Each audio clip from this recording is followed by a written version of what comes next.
नमस्कार आदाब। मैं मोहम्मद कैस अपना विचार के इस प्लेटफॉर्म पर आप लोगों का बहुत बहुत स्वागत करता हूं। 18वीं लोकसभा में राहुल गांधी नेता प्रतिपक्ष बन चुके हैं।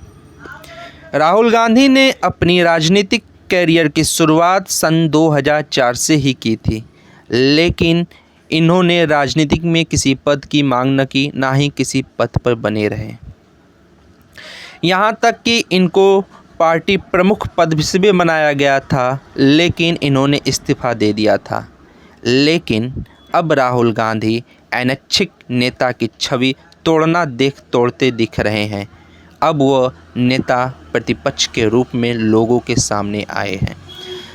जब संसद में अपने विचार को व्यक्त कर रहे थे, एक राहुल के रूप में नहीं बल्कि नेता प्रतिपक्ष के नेता के रूप में राहुल गांधी को आप देख रहे हैं।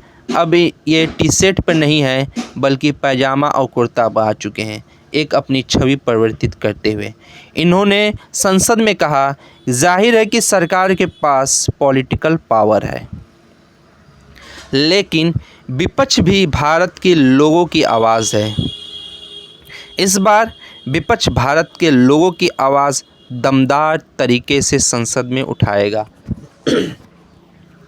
स्पीकर महोदय, इस बार विपक्ष आपको संसद चलाने में पूरी मदद करेगा। हम चाहेंगे कि संसद सुचारू रूप से अच्छे तरीके से चले और पूर्ण विश्वास के साथ चले। लोगों का विश्वास होना बहुत ही ज़रूरी है।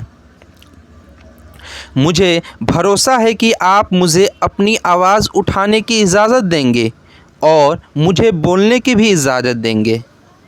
स्पीकर महोदय, सवाल ये नहीं कि संसद में कितने अच्छे तरीके से लोग अपनी सवाल पूछ रहे हैं, कि संसद को कितने अच्छे तरीके से चलाया जा रहा है, बल्कि सवाल ये है कि संसद के अंदर विपक्ष की बात कितने ठीक तरीके से सुनी जा रही है। Of course, the government has political power, but the opposition also represents the voice of India's people.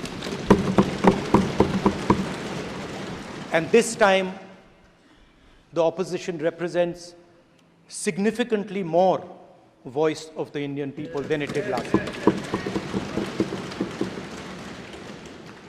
Speaker, sir, the opposition would like to assist you in doing your work. We would like the House to function often and well.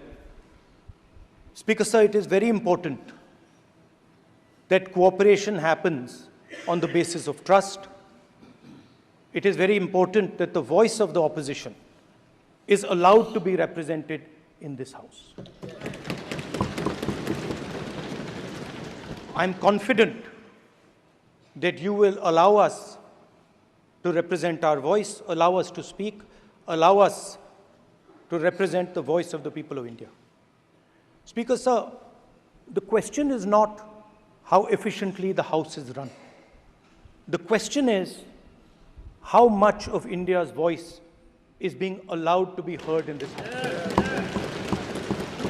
So the idea, Speaker, sir, so the idea that you can run the House efficiently by silencing the voice of the opposition is a non-democratic idea.